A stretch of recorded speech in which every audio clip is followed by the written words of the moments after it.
can already tell you, it's rainy, it's cold rain. It's going to be rainy outside, obviously, because we work outside.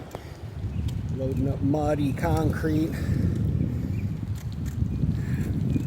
I just know, like, how many people are going to be late today or use Ubers to get to work that don't have a car or that just don't show up because of this little rain. I don't know how not to. I'll be honest with you. Like, I haven't Ubered in over a year, and that was to go to a doctor's appointment. I don't use Uber for shit like this. I just bring a change of clothes. How do you ride your bike in the rain? You just ride it.